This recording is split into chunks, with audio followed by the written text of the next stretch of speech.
15 ദിവസമായി കടലിൽ വഴിതെറ്റിപ്പോയ ആ ധനികൻ ഒരു പ്ലാസ്റ്റിക് ബക്കറ്റിന്റെ അറ്റം ശ്രദ്ധയോടെ മുറിച്ചു. പകുതിയോളം കടൽ വെള്ളം നിറച്ച് മുറിച്ച ഭാഗം സുതാര്യമായ പ്ലാസ്റ്റിക് റാപ്പ് കൊണ്ട് മൂടി. ബക്കറ്റിനടിയിൽ ഒരു ഗ്ലാസ് കപ്പ് വെച്ചു. ശക്തമായ സൂര്യപ്രകാശത്തിൽ 5 മണിക്കൂറിന് ശേഷം കടൽ വെള്ളം നീരാവിയായി ശുദ്ധജലമായി മാറി. അദ്ദേഹം സാവധാനം കപ്പെടുത്ത് ഒരു കവിൾ വെള്ളം കുടിച്ചു. 8 ദിവസത്തിനിടയിലെ ആദ്യത്തെ ശുദ്ധജലമായിരുന്നു അത്. സന്തോഷം കൊണ്ട് അദ്ദേഹത്തിന്റെ കണ്ണുകൾ നിറഞ്ഞു. പെട്ടെന്ന് അദ്ദേഹത്തിന്റെ ചൂണ്ടയിൽ വലിയ വലിവുണ്ടായി. അദ്ദേഹം സർവ്വശക്തിയും എടുത്ത് വലിച്ചെങ്കിലും ഒരു സ്രാവ് അദ്ദേഹത്തിന്റെ ഒരേയൊരു മത്സ്യത്തെ തട്ടിയെടുത്തു. അതിലും മോശമായി ഒരു കൂട്ടം സ്രാവുകൾ അദ്ദേഹത്തിന്റെ ബോട്ടിന് ചുറ്റും വട്ടമിട്ട് കറങ്ങാൻ തുടങ്ങി. വൃദ്ധൻ തീർത്തും ഭയന്നുപോയിരുന്നു. ഭാഗ്യവശാൽ ആ രാത്രിയിൽ അദ്ദേഹം ഉണർന്നപ്പോൾ ഒരു വലിയ ചരക്കുകപ്പൽ വളരെ അടുത്തുകൂടി കടന്നുപോകുന്നുണ്ടായിരുന്നു. അദ്ദേഹം പെട്ടെന്നൊരു ഫ്ലെയർ കത്തിച്ചു. ആ ചുവന്ന വെളിച്ചം രാത്രി ആകാശത്തെ പ്രകാശപൂരിതമാക്കി. അവസാനത്തെ ഫ്ലെയറും അദ്ദേഹം കത്തിച്ചെങ്കിലും കപ്പൽ നിർത്താതെ മുന്നോട്ടുപോയി.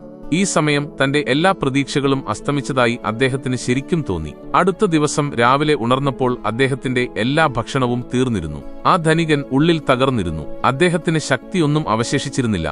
മറ്റു വഴികളുമില്ലായിരുന്നു. പക്ഷേ ആ രാത്രിയിൽ ദൂരെ ഒരു ചെറിയ മിന്നുന്ന വെളിച്ചം അദ്ദേഹം കണ്ടു. അത് തന്റെ അവസാനത്തെ അവസരമാണെന്ന് അദ്ദേഹത്തിന് അറിയാമായിരുന്നു. വെള്ളം ശുദ്ധീകരിക്കുന്ന സംവിധാനത്തിൽ നിന്ന് അദ്ദേഹം പ്ലാസ്റ്റിക് റാപ്പ് നീക്കം ചെയ്തു. തുടർന്ന് അദ്ദേഹം തന്റെ നോട്ട്ബുക്കിൽ നിന്ന് കുറച്ച് പേജുകൾ കീറിയെടുത്ത് പ്രഥമശുശ്രൂഷ പെട്ടിയിൽ നിന്ന് തീപ്പെട്ടിയെടുത്തു. അദ്ദേഹത്തിന്റെ കൈകൾ വല്ലാതെ വിറയ്ക്കുന്നുണ്ടായിരുന്നു. അദ്ദേഹം ഒരു പേജിന് തീ കൊളുത്തി കപ്പൽ തന്നെ കാണാൻ പ്രാർത്ഥിച്ചു. വിശപ്പ് കാരണം അദ്ദേഹത്തിന് സംസാരിക്കാൻ പോലും കഴിയാത്ത വിധം ക്ഷീണിച്ചിരുന്നു. തീ അണയാതിരിക്കാൻ അദ്ദേഹം പേപ്പറുകൾ ഇട്ടുകൊണ്ടിരുന്നു. അപ്പോഴാണ് പെട്ടെന്ന് പ്രശ്നം വന്നത്. തീ നിയന്ത്രണാതീതമായി. നിമിഷങ്ങൾക്കകം ലൈഫ് ബോട്ട് മുഴുവൻ തീയാളിക്കത്തി. അദ്ദേഹം എല്ലാ ഊർജ്ജവും നഷ്ടപ്പെട്ട് തണുത്തുറഞ്ഞ കടൽ വെള്ളത്തിലേക്ക് വീണു. എല്ലാം ഉപേക്ഷിക്കാൻ തയ്യാറായി. അദ്ദേഹം സാവധാനം മുങ്ങിക്കൊണ്ടിരിക്കുമ്പോൾ വെള്ളത്തിൽ അദ്ദേഹത്തിന് മുകളിൽ ഒരു പ്രകാശമുള്ള വെളിച്ചം പ്രത്യക്ഷപ്പെട്ടു.